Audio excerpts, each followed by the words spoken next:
DC fans, there is a lot to talk about in this news roundup video. Starting with Warner Brothers Discovery have finally, after months and months of searching, found their Kevin Feige role, or should I say Feige's, and that is James Gunn and Peter Safran heading what is now known as DC Studios. But also, just after diving into a Batman discussion series video just yesterday, check out that video just in case you have missed it, we actually have even more news on the Arkham series. And believe it or not, people, the GCPD series is still alive. Then, of course, lastly, we're going to dive into what Henry Cavill had to say, his announcement in that he's back in the role of Superman with a bit of a promo image. Also, guys, as I was making this video, guess what? Breaking news, Greg Berlanti's Green Lantern HBO Max series is being redeveloped and loses writer. We're going to dive into that at whatever timestamp is at in this video. So let's get right into this. As usual, this video will be timestamped, but I do recommend listening to the entire duration of it because every part of this video is pretty significant in that of what is going ahead at Warner Brothers Discovery. But let's start off with number one before we dive into the Batman universe spin-off show updates, and that is this exclusive coming from the Hollywood Reporter saying that DC shocker James Gunn, Peter Safran to lead film, TV, and animation division. So starting right at the top, they say the hierarchy of power in the DC universe really is changing, like what they did there. In a stunning turn of events, filmmaker James Gunn and producer Peter Safran have been tapped to lead DC's film, TV, and animation efforts as co-chairs and co-CEOs of DC Studios, a newly formed division at Warner Brothers that will replace DC Films. The unprecedented move, in which a top director will assume a top executive post, marks the end of a months-long search by Warner Brothers Discovery CEO David Zaslav to replace DC Films boss Walter Hamada, who departed the studio last week. That search had all of Hollywood guessing and playing executive bingo for who would land one of the most coveted and challenging jobs in town. In recent weeks, Gunn and Safran was spotted on the Warner Brothers lot, meeting with Warner's film co-chair Michael DeLuca about future projects, and according to sources, the initial overture to Safran and Gunn came from DeLuca over the summer, even as the studio was in shaky talks with producer Dan Lin to take the job. Now, this is where we get into a bit more of the meat of things, and they go on to say that Gunn will focus on the creative side of things, while Safran will focus on the business and production side. Both are expected to continue to direct and produce projects, respectively. They will report directly to Zaslav and work closely with Warner's film bosses DeLuca and Pamela Abdi. Sources say the deal runs 4 years and Gunn will be exclusive to DC. The goal is for them not just to be producers, but to truly function as executives, even as Gunn will occasionally hone a movie or a TV series such as Peacemaker Season 2. So a couple of thoughts here. DC Studios, this is something we've heard about for a little while now, that DC Films would be rebranded into DC Studios, like into that of Marvel Studios, and it's interesting that they found two people, James Gunn to be the creative Kevin Feige side of things, because Zaslav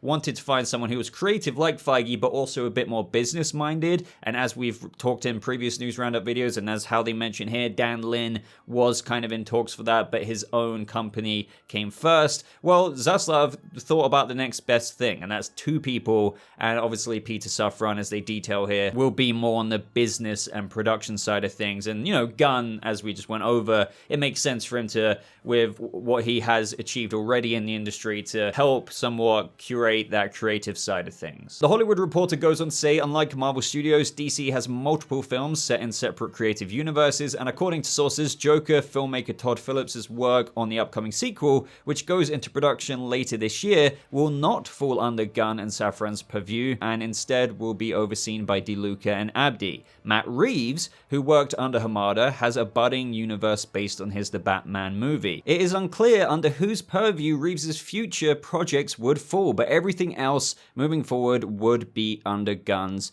and Safran's. Now, I want to stop here for just a second because I've already seen some subscribers or people commenting in yesterday's video, because when I released that Batman discussion series episode, it came out around the same time, saying they're kind of concerned about, what could be going on here with Reeves' future projects and who they would fall under. So my perspective on this is that it doesn't really matter, believe it or not. If it's being overseen by DeLuca and Abdi, they have spoken very very, very highly of Matt Reeves and his first look deal with Warner Brothers when that story broke, even saying we're going to basically finance anything that Reeves wants to do. So if it falls under them, you know, they're the people who are currently holding the reins while David Zaslav was finding his Kevin Feige, or Feige's in this case, and now that's Peter Safran and James Gunn. But even if it was James Gunn, he wouldn't dare interfere with any of the Batman universe projects, even though he is creatively overseeing the DC films, DC Studios side of things. Bottom line,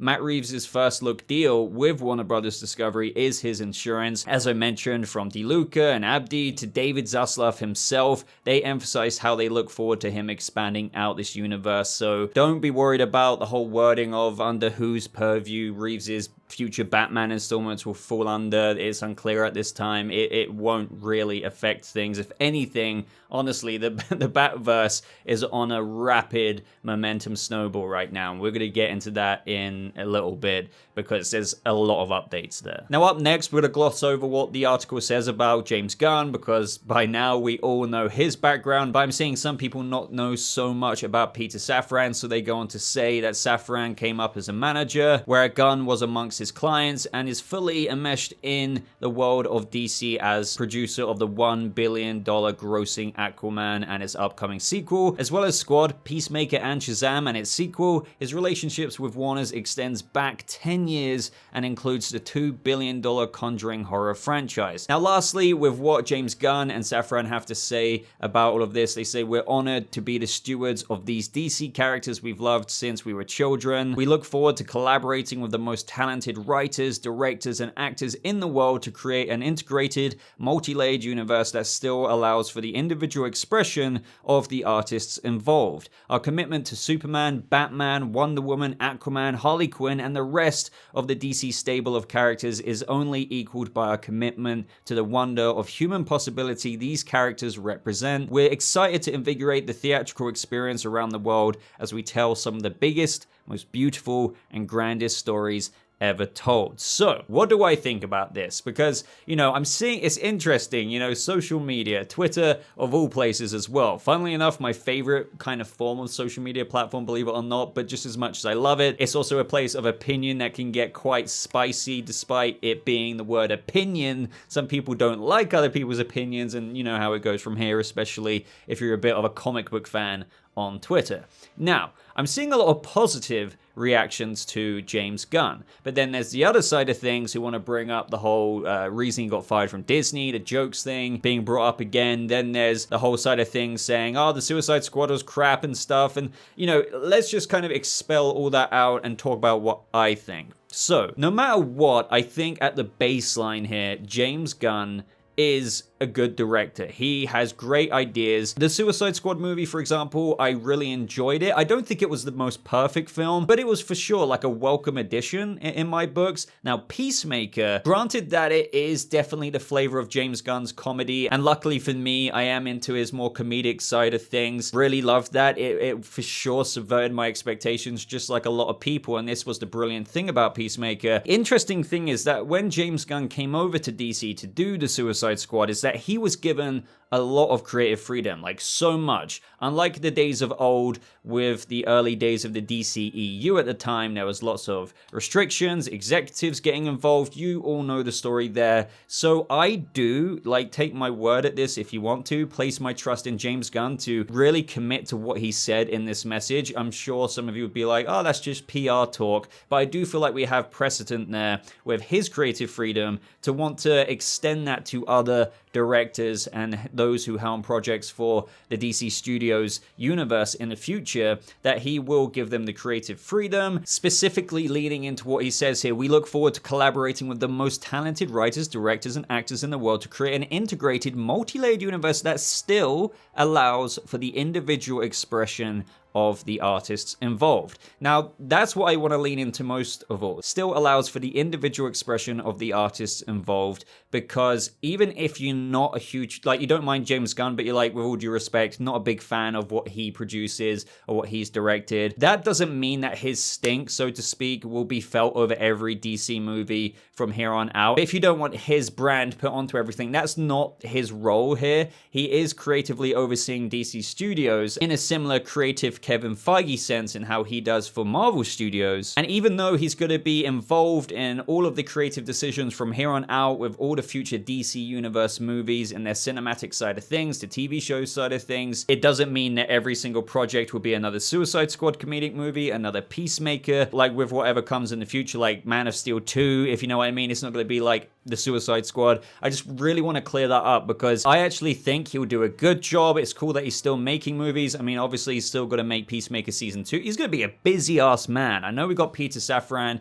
and the reason why I'm focusing mainly on James Gunn is because he is more of the Feige role here, even though this is a two co-CEO, co-chair of DC Studios thing. Safran is more on the production side of things, but James Gunn is like the Feige-esque person. And I think he does have a love for the characters. I've seen so many interviews of him where, again, people could put it down to PR talk, but I believe him when he says that he knows about certain characters going back into the DC Golden Age side of things. And I think he's just going to help guide it in a good way, but also meet with directors and let them, as he says in his statement, allow for individual expression of the artists involved. All I can do is say that I have optimism here. I can't guarantee anything. I'm not that naive, but at the same time, I think the optimism behind James Gunn being at the helm of this role is something that has got some precedent there, and I am choosing to believe to be quite positive about this. If you had any opposing reasons, do let me know why. It would be interesting to hear your thoughts. But let's move on to the next part. Now, very quickly before we dive into the actual details of the Batman spin-off series news, in Variety's own coverage of this DC Studios news, they said that also on deck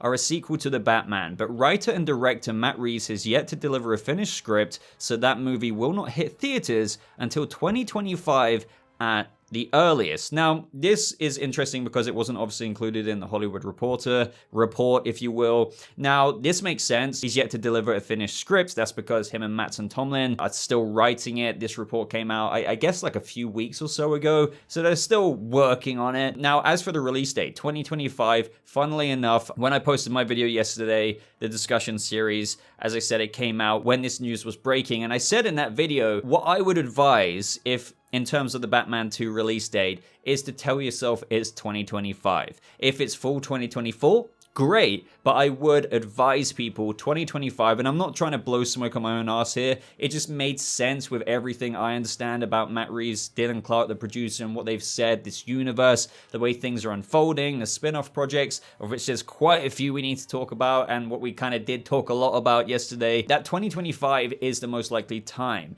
Now, they say not hit theaters until 2025 at the earliest. I do somewhat dispute that. I think if they're using the words at the earliest, it will be sometime summer to fall 2025. I do think it will most certainly be well into the swing of production by 2024 fall. To me, Variety using the wording in their report here, their article saying so that movie will not hit theaters until 2025 at the earliest, is more of their personal way of articulating that after hearing that Matt Reeves is still yet to deliver a script. But I do concur, if you will, with the release date in general, in that the year of the Bat Chapter 2 will be 2025. Alright, so Bat fans of Matt Reeves and his expanding Batverse. So long story short, as a bit of context here before we dive into things, at DC Fandom 2020, a very memorable one, when we got our first look at the Batman with that little sizzle reel trailer, it was also revealed that they were working on a GCPD series. However, as time unfolded over the next couple of years, the GCPD series was put on the back burner, Terrence Winter left due to creative differences, and Reeves' horizon seemed to be engaged with something else after the movie came out. In interviews, he said how it is kind of turned into the Arkham Asylum series. And he used words that the GCPD series had somewhat evolved into that, and this is where it caused a little bit of confusion because he also said at the same time that the GCPD series is still somewhat its own thing, but they're not really doing that anymore. And then obviously around the same time, we had the Penguin HBO Max spin-off, which is set between Batman's Chapter 1 and Chapter 2, greenlit, and now that's going into production in January 2023. And here we are today. The most recent report on the Arkham Asylum series is that it wasn't exactly happening, but it wasn't exactly not happening. It was just in discussion at HBO Max. But now, Variety report an exclusive Arkham Asylum HBO Max series taps the Staircase creator Antonio Campos as new showrunner. And they go on to say, updated, the Batman spin-off series about Arkham Asylum at HBO Max has brought on Antonio Campos as its new writer, Variety has learned exclusively exclusively from sources. Sources also say that Campos will direct and serve as showrunner/executive producer on the series should his version of the show ultimately go forward. Although Matt Reeves had previously said that the originally planned Gotham PD series had kind of evolved into what is now the Arkham Asylum show, an individual with knowledge of the situation now says that the two are in fact completely separate and that the Gotham PD series remains in development. Campos is no stranger to HBO Max, as he previously worked with the streaming service on the critically acclaimed true crime limited series The Staircase. And there we have it, and what I want to do right now is read out the exact quotes that Matt Reeves has said about all of this, just because I think some of you will appreciate that refresher from the man himself. So he says that the GCPD thing, that story has kind of evolved. We've actually now moved more into the realm of exactly what would happen in the world of Arkham as it relates coming off of our movie, and some of the characters almost leaning into the idea of it's like a horror movie or a haunted house that is Arkham. I really wanted Arkham to exist as a character so that you would go into this environment and encounter these characters in a way that feels really fresh. And so in our work on Gotham, that story started to evolve, and it started feeling like, wait, we should really lean into this. And then that's kind of where that's gone. Now, as for what he said more specifically about the GCPD series, this is the other quote that kind of confused people a little bit. He says, that one actually is put on hold. We're not really doing that. It was going to be year one because the movie is year two, and I wanted it to be the first appearance, but it wasn't going to be a Batman story. It was going to be about this corrupt cop, and it was going to be about how the worst gang in Gotham were the GCPD. And Bruce would have touched paths with Gordon. It would have been someone to measure him against, but it would be a battle for his soul. So we've now got the Penguin series starting production early next year, the Arkham Asylum series going ahead with a showrunner and writer, the GCPD series is still going forward, and then recently, of which we went into a massive deep dive about yesterday, we have Matt Reeves reportedly meeting with writers and directors about spin-off movie projects about Batman's Rogues Gallery. So the Batman universe starring Robert Pattinson is most certainly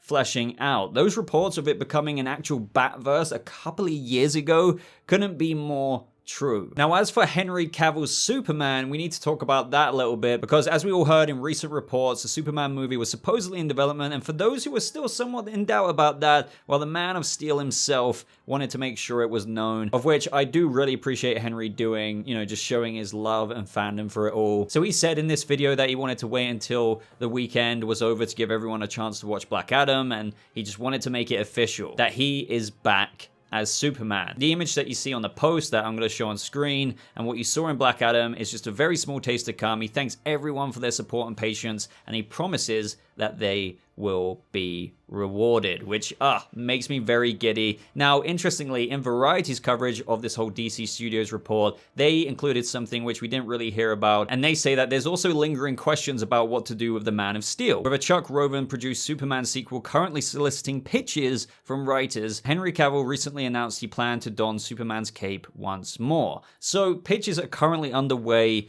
and I'm wondering, what would your pitch be? Would it be a Bizarro-themed Man of Steel 2, Brainiac, maybe both of them, maybe something else entirely? Let me know your thoughts down in the comments below. And it is kind of funny, isn't it? A lot of people are noticing that now Walter Hamada leaves, Superman, Henry Cavill comes back in. And it couldn't be more true, to be honest. It does feel as though, and seem as though with all the evidence, Walter Hamada was the very one keeping that at bay. And it probably was true as well that David Zaslav of Warner Brothers Discovery also really wanted this to happen with the new regime for Henry Cavill to come back in and reprise the role, and here we are today with it all happening. Now, I want to talk about this suit a little bit. Now, I tweeted this out saying, all I've wanted for the DCEU Superman suit is the Man of Steel suit mostly brought back with the awesome, slightly larger logo higher up and below the neckline, combined with a more saturated color scheme. Nothing crazy. I don't need it popping to the point of saturation turned up to 1000%. Less bloody, shiny muscle padding, which I'm sorry, I'm not a big fan of in the BVS suit, the Justice League suit, Zack Snyder's Justice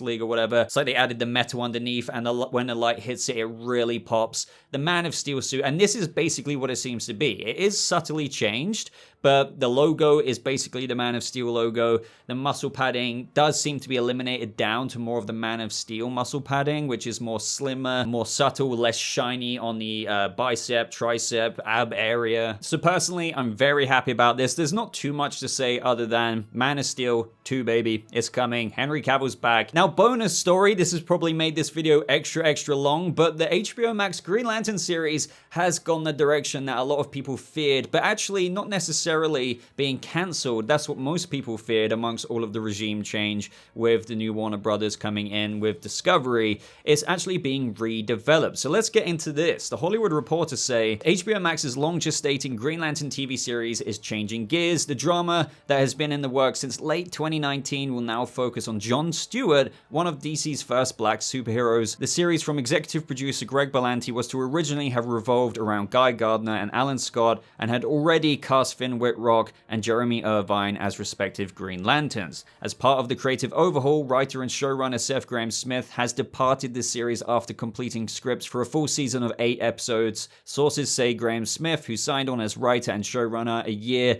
after Green Lantern was announced, chose to leave the project after weathering a number of regime changes at HBO Max, which I have to say, this was announced along with Strange Adventures, of which we heard from Kevin Smith had a whole Bizarro storyline and that got canned, before even HBO Max, the app, released. And that's why a lot of people were worried about it. And now we're hearing this. Now, the article goes on to say that the decision to refocus Green Lantern arrives at a pivotal time for DC. Sources say that the character of John Stewart was off the table to producers who envisioned the show as focusing on the first Green Lantern, the openly gay Alan Scott, and Guy Gardner, as well as a multitude of other Lanterns, from comic book favorites to never before seen heroes. With DC Comics topper Walter Hamada's recent exit, a decision was made to start over and build the show around John Stewart, the character who first appeared in the early 1970s and was modeled after Sidney Poitier. It's worth noting that the Green Lantern creative overhaul has nothing to do with the news this week that James Gunn and Peter Safran have been tapped to lead film,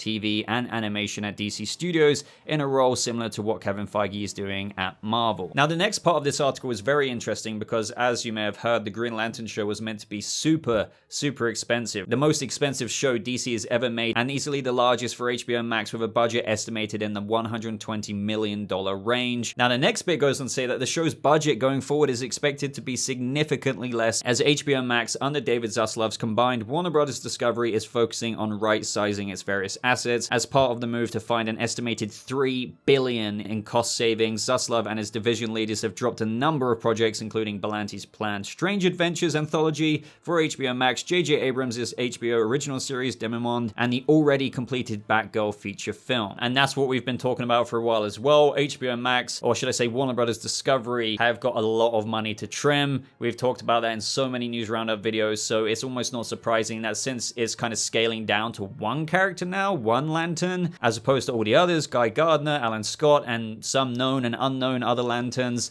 well, yeah, it's going to be put down quite a bit, but I imagine it will still look pretty good. So what do I think of this? It's very interesting. As it's being reported, it says here as I look at my screen, Seth Grahame-Smith has departed the drama, and sources say after he signed on as writer and showrunner, he chose to leave the project after weathering this whole, number of regime changes at HBO Max, its parent company, Warner Brothers, Discovery and everything. And I don't think that's specifically the sole reason. Don't get me wrong, with how long this show has been in this lagging effect of development. I do wonder if the fact that it costs so much money as well, if Warner Brothers Discovery, and this is just speculation, had a hand in kind of ensuring that, hey, we don't want to put this much money in it. We now know that in the redeveloped version of this show surrounding just John Stewart, it's going to be significantly less money. So you have to think, that's only a handy thing with all the money that Warner Brothers Discovery is trying to trim and, cost cut. So it makes me think that maybe Seth Grahame-Smith heard this and was just like, okay, so maybe it might not be actualized in the way I want, or maybe they were kind of heavily inferring, we don't want to do it in this exact way, but would you still be interested in kind of redeveloping this? And he was like, you know what? I'm tired of this. I'm out of here. Again, please just do understand this is speculation. He could have just left amongst all of this regime change as it's being reported here. But then, as we know, is significantly less now and everything else, and you kind of read between the lines, it does kind of make me think if they wanted to repurpose this show to be a more cost-effective one, still achieve a Green Lantern series, but one that's not so, you know, $120 million plus draining for Warner Brothers Discovery. I mean, as I said, they've passed on quite a few things. They've passed on the Constantine show as well that J.J. Abrams was developing for HBO Max, the Madame X one. The Zatanna movie is no longer a thing. So, you know, there's other things that have been just taken off HBO Max overnight so they don't have to pay residuals out. It's you can kind of maybe see what's going on here if this speculation I'm saying has any grains of truth to it. But what do you think about this? I mean, I'm still like really looking forward to, believe it or not, having an HBO Max live action Green Lantern series, whether it was surrounding the original pitch with all of these other lanterns or now Jon Stewart. But I do feel like this is gonna be a little bit of no surprise, but surprise in the way I think a lot of people thought it would be outright cancelled and canned. But at least it is still surviving, and well, it's not really, it's been completely redeveloped, but it's carrying on in some way, shape, or form. And with Jon Stewart, after all. But this wraps today's news roundup video. It's been a bloody long one, as usual. A lot of massive DC news that we got into today. So much to discuss, so I'm going to be reading every single comment. Do consider liking the video if you enjoy what you're watching here. We have other news, reviews, breakdowns, discussion videos, so maybe consider subscribing as well if you want to never miss out on one. But that is everything from me today, guys. Gonna love you and leave you, so thank you so much for watching. I hope you all have a lovely rest of your day, and I'll see you people of the DC universe in the next video. Goodbye.